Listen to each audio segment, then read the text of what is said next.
Barco yang dilakui Arkitirema kali ini lebih lancar dari sebelumnya.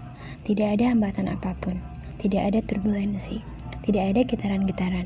Perjalanan lancar dan mulus. Ketika keluar dari Barco, ia disambut oleh sorak-sorai yang gegap gempita. Arkitirema kebingungan melihat orang-orang melihatnya seperti kedatangan seorang ahli seni panggung yang terkenal.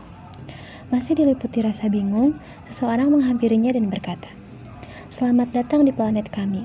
Setelah ribuan tahun tidak ada pengunjung, kami sangat berbahagia sekali menerima kunjungan Anda. Perkenalkan, nama saya Zoga. Selamat datang di bangsa Rudaza, di planet Nungra, gugusan Trold." Zoga menyilangkan tangan kanannya di depan dada, tangan kirinya di samping badan dengan sedikit membungkuk. Semua orang di tempat itu bersikap yang sama. Arkitirema mengangguk-angguk. Ia belum paham apa yang terjadi, namun mengikuti gerakan yang sama. Wujud mereka seperti bangsa Italia dengan bahasa mirip seperti itu. Bangsa Lemurian mengatakan bahasa mereka itu adalah bahasa Traldia, bahasa yang dipelajari dan diunduh juga oleh Arkitirema ketika di Morta Prabina. Arkitirema menyesuaikan dengan bahasa mereka. Ia mengucapkan terima kasih dalam bahasa Traldia. Matanya memandang lurus ke depan. Di depan Barco Nungra ada sebuah panggung yang besar. Sepertinya para penduduk Rudaza sedang menantikan sebuah acara. Arkitirema diajak Zoga untuk duduk di depan panggung. Di sekeliling mereka, sorakan-sorakan bergema tanpa henti. Setelah mempersilahkan Arkitirema duduk, Zoga naik ke atas panggung dengan melompat. Gerakannya sangat ringan, tetapi tidak begitu cepat. Tampaknya dia sengaja memamerkan gerakannya yang memang indah itu. Setelah mendarat di atas panggung dengan cantik, Zoga berkata dengan suara yang lantang, suara yang seperti dilambari dengan, menurut istilah bangsa Rudaza, tenaga dalam. Bangsa Rudaza memang jago silat. Mereka menyelesaikan masalah dengan tarung. Yang menang, yang benar. Kaum Rudaza, hari ini kita bersyukur karena dikunjungi oleh tamu. Setelah sekian ribu tahun tidak pernah ada kunjungan. Mari kita sama-sama ucapkan selamat datang kepada tamu kita. Terdengar teriakan bergemuruh. Selamat datang. Zoga melanjutkan. Hari ini juga adalah hari penentuan pemimpin kaum Rudaza. Seorang pemimpin yang harus mampu memiliki kekuatan yang lebih dari setiap orang kaum Rudaza. Memiliki kebijaksanaan, memiliki wawasan, memiliki pengetahuan, keperigelan, dan keluasan. Seorang Rudaza sejati, dia akan mampu mengatasi berbagai macam tantangan dengan kekuatan yang dimilikinya. Hari ini adalah masa berakhirnya saya sebagai pemimpin kaum Rudaza. Tetapi, kita harus memilih pemimpin dari orang yang benar-benar terpilih. Jangan sembarangan memilih. Untuk itu, saya akan uji langsung para calon terpilih. Kembali terdengar gemuruh dan sorak dari para kaum Rudaza. Mereka berteriak dan mengeluh-elukan jagoannya masing-masing. Zoga kembali berteriak lantang. Kepada semua calon pemimpin dan semua yang terpilih, silakan maju ke depan. Berlompatanlah sosok-sosok gesit dan terengginas ke atas panggung. Semua bergerak dengan gaya masing-masing. Tidak ada satupun yang bisa dikatakan jelek. Masing-masing calon membawa senjatanya sendiri. Rata-rata senjata tradisional seperti golok, cambuk, tombak, pedang, pisau terbang, dan sebagainya. Hanya satu orang tidak membawa senjata sama sekali, atau mungkin terlihat tidak membawa senjata. Ketika orang tersebut melompat ke panggung, terdengar sorakan-sorakan ejekan. Di sisi lain, meskipun sedikit, terdengar sorakan dukungan. Zoga berkata kepada orang yang tidak membawa senjata itu, "Trugoli, siapkan senjatamu, seperti yang lain." Namun dijawab dengan senyuman mengejek. "Saya tidak perlu senjata seperti yang lain." Zoga tidak memedulikan ejekannya. Ia mulai mengumumkan peraturan-peraturan pertarungan kepada para calon pemimpin yang ada di hadapannya. "Dengar, semuanya, peraturan sebagaimana yang pernah kita sepakati bersama secara turun-temurun. Hanya satu yang dilarang. Tidak boleh menggunakan senjata yang berbau teknologi. Harus menggunakan senjata tradisional. Tidak boleh ada peluru lontar atau senjata api. Tidak boleh ada senjata energi lontar atau proton. Gunakanlah kekuatan dan senjata yang sudah ditentukan. Tidak ada peraturan lain selain itu. Tidak ada kecurangan." Kata curang muncul dari orang yang lemah karena dia tidak waspada. Curang tidak dilarang, namun itu adalah hal yang hina. Kemenangan karena kecurangan tetap sah, tetapi hina. Arkitirema melihat 6 orang calon yang semuanya menunjukkan rasa percaya diri yang tinggi. Semuanya terlihat memiliki kemampuan bela diri yang baik. Zoga berkata, "Silakan, calon pertama dan kedua, sesuai undian. Maju ke depan." Saya adalah penengahnya. Melompatlah seorang laki-laki tinggi kurus bersenjatakan tombak. Muncul seorang lagi yang melompat ke arah panggung. Ia berperawakan pendek dan bersenjatakan golok. Mereka saling menghormat, lalu mereka berdua menghormat pada Zoga dengan gaya hormat yang sama. Ketika pertarungan tersebut hendak dimulai, tiba-tiba Turgoli melompat ke atas panggung dan berteriak lantang. Untuk menghemat waktu, bagaimana kalau seluruh peserta mengeroyok saya? Yang disambut sorakan-sorakan. Otomatis pernyataannya menyinggung calon yang lain. Mereka ikut lompat semua ke atas panggung. Bangsa ini sangat menghargai kekuatan. Mereka tidak ada yang protes. Hanya mereka sangsi dan berpikir, orang ini sombong atau gila? Zoga berusaha menengahi. Ia berkata kepada Turgoli, apakah kamu serius untuk menghadapi mereka seorang diri dan terakhir berhadapan denganku? Turgoli membalas, hitunglah waktu. Aku akan selesaikan ini dengan cepat. Zoga meminta persetujuan ke calon yang lain. Apakah kalian semua setuju dengan cara seperti ini? Salah satu dari calon itu berkata, manusia seperti ini harus dihajar, biar tahu rasa. Dan diikuti oleh 4 calon yang lain. Turgoli tertawa. Zoga turun dari panggung dan membiarkan ke-6 calon saling berhadapan. Turgoli berkata kepada para calon yang lainnya, siapkan senjata kalian, siapkan kewaspadaan kalian, siapkan daya tahan kalian, siapkan tenaga dalam kalian, karena kalian akan aku kalahkan dalam satu gebrakan. Turgoli mulai melancarkan serangan. Gerakannya seperti menyembah dengan kedua sikut menekan pada perut. Terdengar suara mendengung. Lawan-lawannya bersiap, waspada. Tidak satupun dari mereka menyerang duluan. Mereka menunggu diserang, agar bisa melihat kelemahan serangan Turgoli. Ini adalah paham dari para ahli silat. Seorang penyerang akan membuka pertahanannya apabila dia menyerang duluan. Mereka yang bertahan akan melihat peluang untuk kembali menyerang. Keenamnya bergerak mengitari Turgoli. Tiba-tiba, Turgoli berteriak lantang sambil mengibaskan tangannya. Terimalah ajian Broja. Dari sekeliling tubuh Turgoli, muncul sinar yang mengejar para peserta dengan kecepatan yang mengejutkan. Mereka tidak sempat mengelak. Mereka tidak menyangka akan diserang seperti itu. Serangan itu berakibat fatal. Teriakan-teriakan mengerikan terdengar. Tubuh mereka hangus terkena sinar ajian Broja. Kaum Rudaza memang mengenal ilmu-ilmu sihir. Mereka tidak melarang penggunaan ilmu sihir. Tetapi, mereka tidak menyangka sampai sedahsyat itu. Zoga tertegun. Dari kejauhan, Arkitirema berpikir. Dia melihat ada kejanggalan ketika energi itu terpancar. Dia merasakan ada semacam radiasi nuklir keluar dari tubuh Turgoli, atau lebih tepatnya dari pinggang Turgoli. Sedangkan dilihatnya, Zoga tidak mengerti. Zoga menyangka kilatan itu adalah ajian yang sangat dahsyat yang dipelajari oleh Turgoli. Dia sendiri memperkirakan kemungkinan besar tidak mampu menahan ajian itu. Arkitirema tidak berkomentar apapun. Dia ingin melihat situasi sampai sejauh apa dan bagaimana agar nanti dia bisa bertindak secara tepat. Setelah mengalahkan lawannya dengan cepat, Turgoli tertawa terbahak-bahak. Ia menantang Zoga. Yang mulia Zoga, silahkan. Zoga masih tertegun dan terbengong-bengong. Mau tidak mau, terpaksa ia naik ke panggung juga. Ia merasa tidak mampu mengalahkan Turgoli. Arkitirema masih merasa bahwa dia belum bisa mencampuri urusan mereka. Turgoli berkata dengan nada sombong, siapkanlah nyawa tuamu untuk tumbal ajian Broja. Zoga mengeluarkan senjatanya berupa Zula tunggal. Bentuknya berupa besi dengan panjang 0,5 meter. Tanpa peringatan, tiba-tiba Turgoli menembakkan ajian Brojanya pada satu arah, ke Zoga.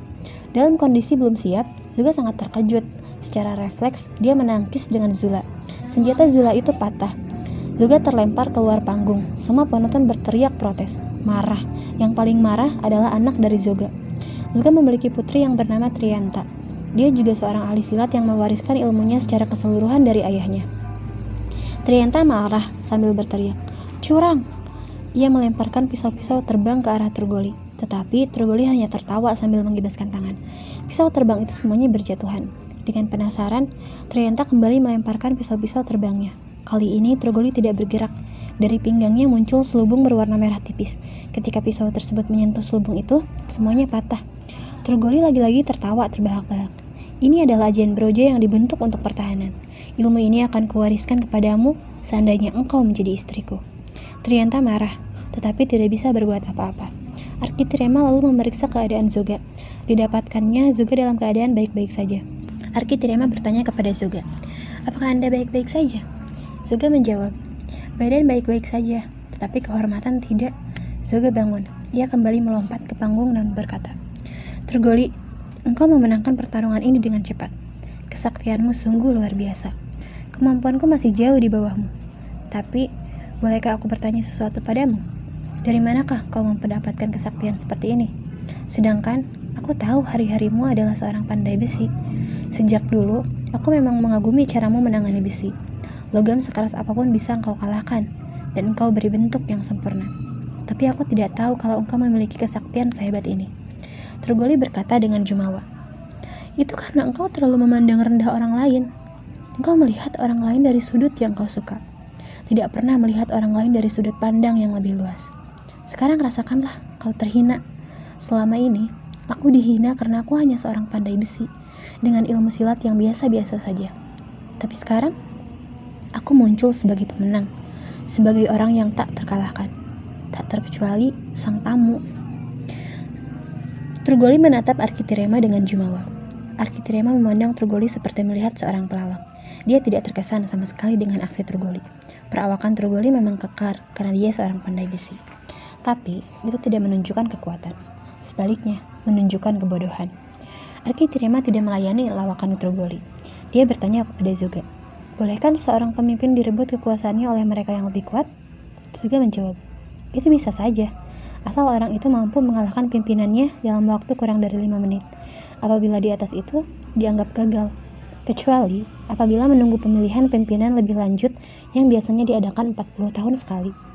Arkitirema tersenyum dan mengangguk, lalu berkata kepada halayak ramai, apakah memang seperti ini peraturannya? Semuanya membenarkan, termasuk Trogoli, sambil berkata, silahkan tantang saya, dan saya akan mengalahkannya kurang dari 5 detik. Apakah Anda ingin mencoba saya? Apakah tamu memiliki kemampuan? Biasanya tamu-tamu memiliki kemampuan yang luar biasa. Saya penasaran ingin mencoba. Arkitirema tersenyum, tidak menanggapi. Ia berkata kepada Trogoli, saya tidak akan melawanmu. Anggap saja engkau menang dan aku kalah. Tapi engkau akan dikalahkan oleh seorang perempuan dalam waktu kurang dari 5 detik. Trogoli tertawa terbahak-bahak. Ia berkata, itu adalah hal yang tidak mungkin. Seorang tamu tidak boleh menyebarkan tahayul di sini. Arkitirema tertawa terbahak-bahak. Tertawanya pun meniru tawa Trogoli. Ia tidak berkata apapun kepada Trogoli. Dia mengajak Zoga dan anaknya untuk pergi dari sana. Sebelum mereka beranjak, dia membisikkan kepada Trianta untuk menantang Trogoli besok pagi. Awalnya Trianta tidak menurut, tidak yakin pada Arkitirema. Tapi ketika Arkitirema menyalurkan energinya ke mata dan visual korteksnya, sehingga matanya menjadi mencorong tajam seperti mata harimau di kegelapan, Trianta terkejut. Itu adalah ciri tenaga dalam yang sempurna. Padahal Arkitirema hanya mengarahkan sekitar 7-10% energinya. Trianta percaya dan melompat ke arah panggung. Ia kembali menantang Trogoli untuk bertarung keesokan harinya. Trogoli berkata, bertarung dengan siapa? Dengan tamu itu? Trianta menjawab, tidak, engkau akan bertarung denganku. Trogoli tidak berkata apa-apa. Dia pergi meninggalkan tempat, diikuti semua penonton yang bubar. Zoga membawa Arkitirema ke rumahnya. Letaknya tidak jauh dari panggung. Barko Nunggra ternyata berlokasi di tengah perkampungan bangsa Rudaza. Sambil berjalan, Arkitirema bertanya kepada Zoga dan putrinya, apakah pernah mendengar Barko yang lain selain Barko Nunggra di sini? Zoga menjawab, ada, tapi letaknya jauh dari sini. Dan itu dikuasai oleh seekor makhluk berbentuk ular dan besar sekali. Kami tidak berani mendekati. Makhluk itu bernama Gunra. Sampai sekarang belum ada yang bisa mengalahkan makhluk itu. Senjata apapun tidak mempan pada tubuhnya. Sepertinya makhluk itu selalu menjaga Barko dengan sangat waspada. Dari jarak 1 kilometer saja, kami sudah ketahuan oleh dia. Menciumannya sangat tajam, gerakannya sangat ligat. Mengapa engkau bertanya hal seperti itu? Arkitirema menjawab, tujuanku kemari adalah untuk menuju portal lanjutan. Portal itu akan membawa kepada planet baru dan ke planet-planet yang lain untuk mencari bapak kita. Zoga berkata, maksud Anda, Adama? Arkitirema menjawab, iya. Tetapi sebelum itu, saya akan melatih Trianta untuk bertarung besok melawan Trogoli. Saya akan latih dengan cepat dan tenaganya akan saya tingkatkan dengan cepat. Di mana tempat biasanya berlatih? Trianta menjawab, di belakang. Ada tempat khusus kami berlatih. Lalu mereka bertiga ke ruangan belakang di mana tempat berlatih itu ada. Zoga berkata, inilah tempat saya biasa melatih anak saya, dan tempat saya melatih diri saya sendiri. Mari silahkan. Arkitirema melangkah ke tengah lapangan, diikuti Zoga dan Trianta. Lalu Arkitirema berkata, sebelum kita mulai, sebaiknya saya harus menguji dulu sampai di mana kemampuan dari Zoga dan Trianta. Silakan serang saya. Tanpa segan-segan, mereka menyerang Architrema dengan kekuatan penuh dan jurus yang paling berbahaya. Mereka percaya Architrema mampu mengatasi mereka dengan mudah. Sedikit demonstrasi mata menyala dari Architrema membuat mereka percaya hal itu. Architrema menghadapi dengan kelincahan gerakannya sambil mempelajari setiap gerakan mereka. Ilmu silat yang mereka pakai lebih berdasar kepada penggunaan kekuatan yang dipadu dengan kecepatan bergerak. Tetapi, tidak ada tipu-tipuan gerakan yang baik. Jurusnya keras dan lurus, gerakannya pun sederhana. Architrema mulai dengan menepis, menangkis, dan memasukkan pukulan-pukulan yang ringan tanpa tenaga kepada bagian-bagian tubuh mereka yang kosong. Gerakan kedua orang itu, menurut Architrema, sangat mudah sekali dibaca dan amat sangat lambat. Architrema menunjukkan kelemahan-kelemahan dari tiap gerakannya. Mereka terima dengan rasa syukur. Architrema berkata, "Aku akan menambah tenaga kalian. Tampaknya kekuatan kalian belum bisa menembus 5%. Aku lihat tadi Trogoli memiliki kekuatan yang lebih rendah daripada kekuatan Anda berdua." Mereka bingung dengan perkataan Architrema yang menjelaskan kekuatan Trogoli lebih rendah dari kekuatan mereka. Trianta bertanya, "Kalau kekuatan Trogoli lebih rendah daripada kekuatan kami berdua, mengapa dia bisa mengeluarkan ajian Broja sedahsyat itu?" Architrema tersenyum. "Aku melihat ajian Broja itu bukan kekuatan yang berasal dari tenaga dalam, tetapi berasal dari alat yang ada di pinggangnya. Tadi dikatakan bahwa Trogoli adalah seorang pandai besi. Pernahkah dia mengolah keraiman?" Zuga menjawab, "Oh iya, pernah. Bahkan Trogoli diberi mesin untuk membolongi keraiman. Mesinnya itu kecil, sebesar kotak yang bisa digenggam. Waktu itu pernah datang bangsa Krairon untuk berdagang logam keraiman yang katanya sangat bagus untuk dijadikan pekarang atau senjata. Dan mereka menanyakan kepada saya siapa pandai besi yang terbaik di antara Anda. Saya tunjuk Trogoli karena dia memang pandai besi yang terbaik di antara kami." Architrema berkata, "Tahukah Anda tentang Broja?"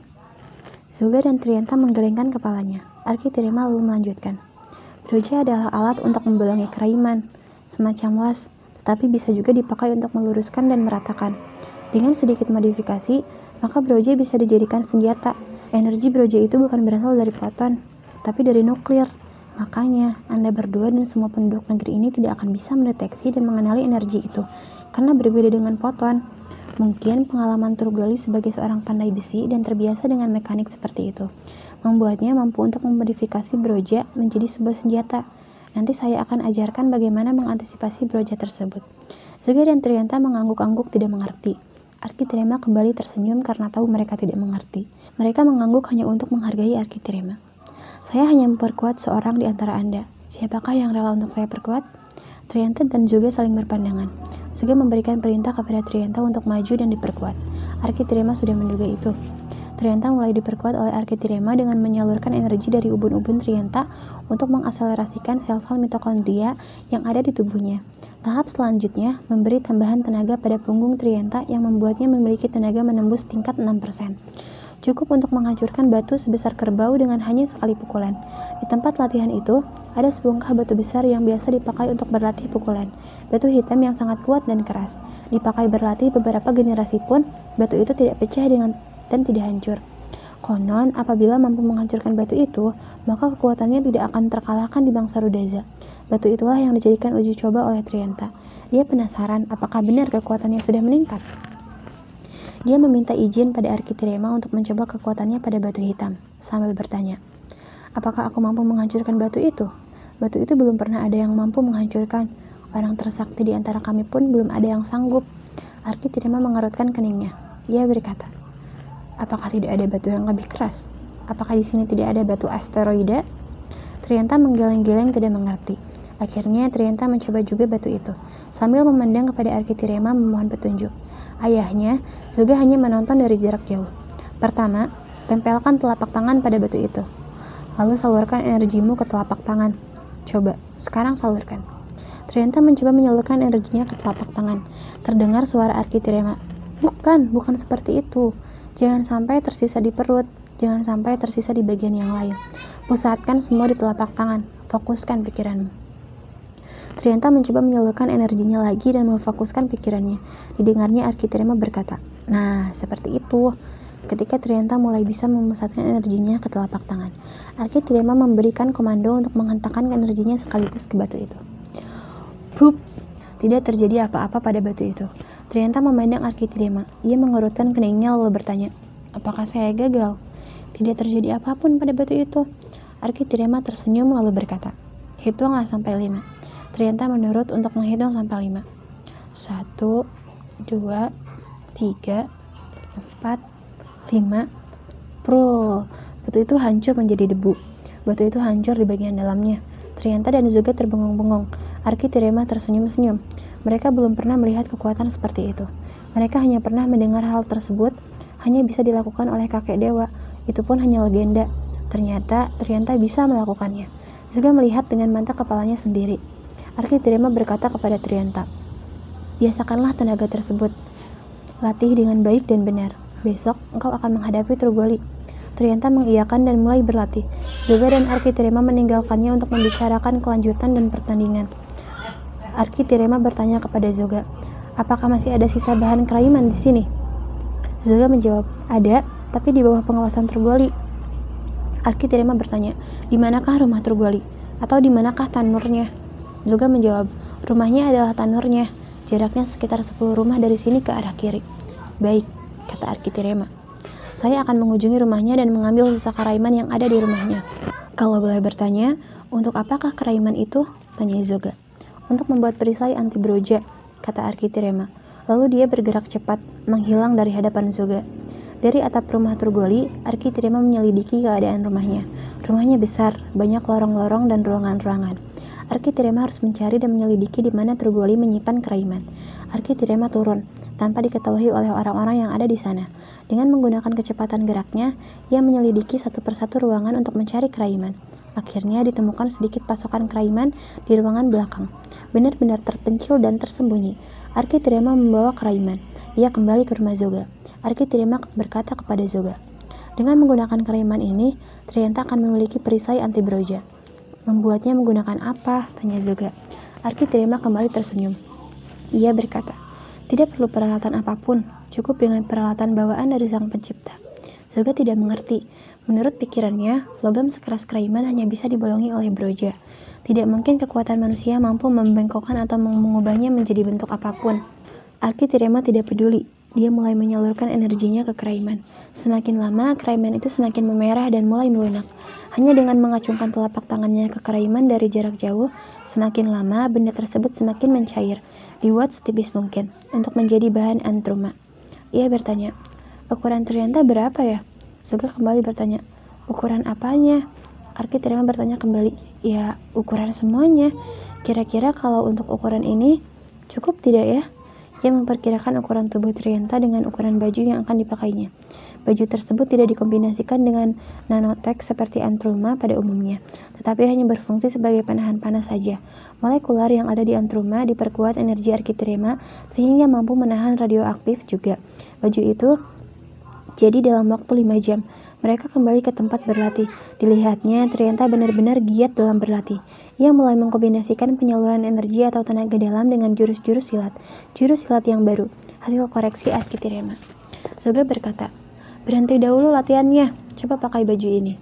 Trianta melihat sehelai baju keperakan. Sepertinya enak dipakai. Dia membawa baju tersebut ke belakang. Beberapa saat kemudian, baju itu sudah dipakainya. Terlihat pas, bisa dipakai sebagai baju dalam. Arkitirema berkata, sekarang coba bergerak dan menyalurkan tenaga dengan menggunakan baju itu. Ketika Trianta mencoba sesuai saran Arkitirema, gerakan-gerakannya terdengar seperti angin topan. Kekuatannya bertambah berlipat ganda. Baju itu bisa menjadi konduktor untuk penyaluran tenaga dalamnya. Zoga melihat dengan kagum. Trianta bergerak dengan senang. Baju itu seperti tidak memiliki bobot. Gerakannya menjadi lebih enak. Hari sudah larut malam. Arkitirema menyuruh Trianta istirahat dan tidur, mengumpulkan tenaga. Esok pagi diadakan pertandingan antara Trianta melawan Trugoli. Zoga mempersilahkan Arkitirema istirahat. Diberikannya kamar yang kosong, yang biasa dipergunakan oleh para tamu Zoga. Ketika hari mulai pagi, persiapan pertandingan mulai dilakukan. Panggung sudah dihias atas saran Trugoli. Dia punya keyakinan penuh akan menang. Penonton mulai berdatangan, pedagang-pedagang mulai berdagang lagi, dan taruhan pun mulai dilakukan. Trugoli sudah ada di panggung sejak pagi. Dia mempersiapkan orang untuk bertaruh atas dirinya. Dan memang, orang banyak bertaruh atas dirinya. Tetapi ada pula yang bertaruh atas Trianta dengan taruhannya 100 banding 1. Pukul 8 pagi, Trianta, Zoga, dan Arkitirema datang ke lapangan. Mereka disambut tepuk tangan oleh Trogoli. Tepuk tangan ejekan, tentunya. Tetapi disambut riuh rendah oleh para penonton yang lain. Rata-rata taruhannya untuk Trogoli, tetapi mereka bersimpati untuk Trianta. Trianta tersenyum. Zoga dan Arkitirema memilih tempat duduk yang enak. Sengaja Trianta menaiki panggung melalui tangga, tidak menggunakan kekuatannya yang sudah meningkat pesat. Trogoli semakin memandang rendah pada Trianta lalu berkata, "Sudah siapkah untuk menjadi istriku?" Trianta hanya tersenyum dan membalas, "Sudah siap kau untuk menjadi budakku?"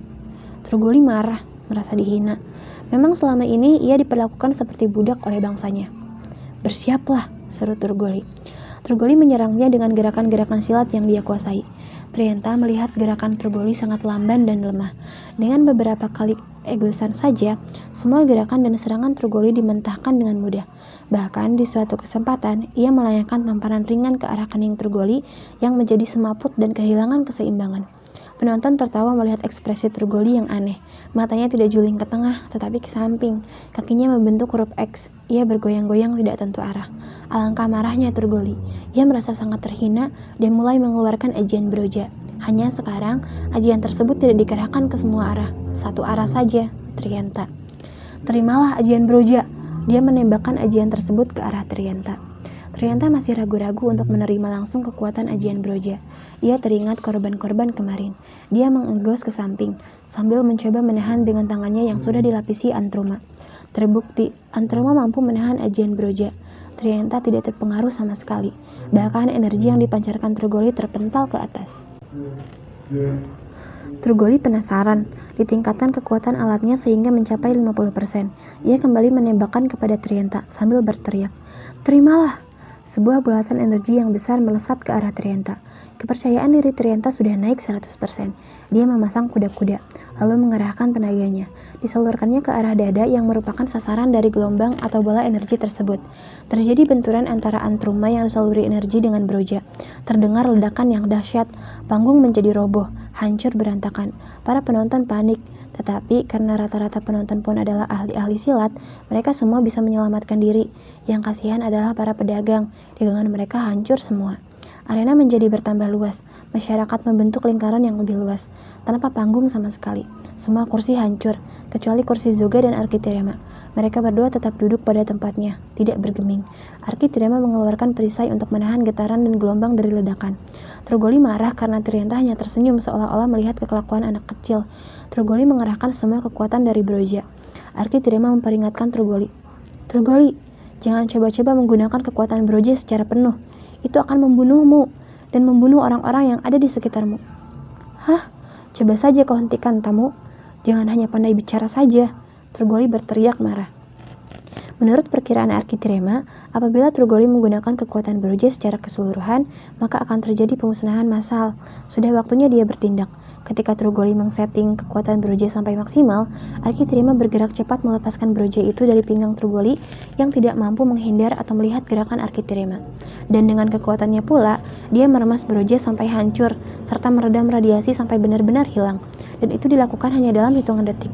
Trogoli terlambat menyadari broja tersebut sudah hilang dari pinggangnya. Ketika dia menekan pinggangnya keras-keras, yang keluar adalah gas. Kembali ia menjadi tertawaan penonton. Dia marah sekali pada Arkitirema. Trogoli menyerang Arkitirema secara membabi buta. Arkitirema tidak menghindar. Ia hanya membentuk perisai tenaga dengan jarak 1 meter. Semua serangan dan pukulan dari Trogoli tidak mengenai dirinya. "Sadarilah Trogoli, bahwa kekuatanmu itu sangat baik digunakan sebagai pandai besi. Tidak perlu dipergunakan untuk hal-hal lain." "Sudahlah Trogoli, hentikan seranganmu itu. Hanya akan membuatmu malu saja," kata Arkitirema. Trogoli malu. Ia lari dari tempatnya. Setelah agak jauh ia berteriak, "Aku kembali lagi dengan kekuatan yang lebih besar. Tunggulah Trianta." Semua penonton bersorak-sorai. Yang paling bersemangat adalah yang menang taruhan. Arkitirema meminta Zoga dan Trianta mengantarnya ke barko selanjutnya. Mereka dengan senang hati mengantar Arkitirema. Meskipun mereka was-was terhadap penjaga barko, dengan keyakinan penuh mereka tetap mengantar. Sampailah mereka di tujuan, dan benar saja, seekor makhluk yang besar dengan lingkaran perutnya sebesar 2 meter dan panjangnya puluhan meter, menjaga barko. Seolah-olah benda itu anak kesayangannya. Makhluk itu membuka matanya karena mencium kedatangan mereka. Terdengar teriakan marah. Makhluk itu menggeliat. "Semuanya mundur, biar aku yang menghadapi makhluk ini." kata Arkitirema. Arkitirema maju mendekati makhluk itu. Ketika melihat Arkitirema, makhluk tersebut tidak bereaksi apapun, malah mengatupkan mulutnya. Secara perlahan-lahan ia mendekati Arkitirema. Ternyata makhluk tersebut bisa bicara. "Engkaukah itu, hai sang terpilih?" Makhluk tersebut bertanya. Arkitirema tidak berkata apapun, hanya memandang makhluk tersebut tanpa bereaksi apa-apa. Kembali makhluk itu bertanya, "Engkaukah yang bernama Arkitirema? Karena engkau memiliki aura biru, kumohon kepadamu untuk menunjukkan auramu." Arkitirema lalu mengerahkan sedikit kekuatannya. Ia mengeluarkan aura berwarna biru langit sambil melayang. Ia terus melayang ke atas. Auranya semakin lama semakin melebar dan menutupi langit. Makhluk itu menatap Arkitirema dari kejauhan sambil melelehkan air mata. Lalu dia berkata, "Wahai sang terpilih, engkaulah yang akan membebaskanku dari kutukan ini. Kekuatanmu lah yang akan mengubahku menjadi manusia lagi. Berikanlah tenaga birumu agar aku kembali menjadi manusia." Dari ubun-ubun makhluk itu keluar semacam bola bening yang menyerap sebagian kekuatan Arkitirema. Arkitirema membiarkan saja proses itu terjadi.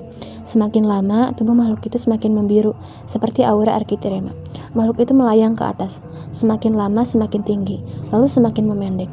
Muncullah siluet manusia yang semakin lama semakin nyata. Arkitirema dan siluet itu turun mendekati permukaan tanah, lalu mendarat perlahan-lahan. Arkitirema mulai menarik kekuatan birunya. Nampak jelaslah bayangan orang itu. Makhluk yang tadinya menyeramkan itu bernama Gundra. Ketika terlihat sosok yang sebenarnya, ia ternyata seorang lelaki tua. Badannya masih tegak dan tegap, dengan baju panjang seperti hanya sekadar dilibat-libat saja. Dia mendekati Arkitirema, lalu berlutut di hadapannya. Arkitirema menyuruh dia berdiri. Dipanggilnya kedua kawannya yang di belakang, Zoga dan Trianta. Zoga dan Trianta sangat terkejut melihat sosok kakek tua tersebut. "Kakek dewa?" tanya mereka. Kakek itu mengangguk sambil tersenyum. "Benar, saya adalah kakek dewa. Saya adalah leluhur kalian. Saya tahu kalian adalah Zoga dan Trianta, ayah dan anak yang tinggal istri atau ibunya. Saya memantau kehidupan kalian sejak lama." Lalu dia memandang Arkitirema dengan terharu. "Sudah lama sekali aku menunggumu, wahai sang terpilih.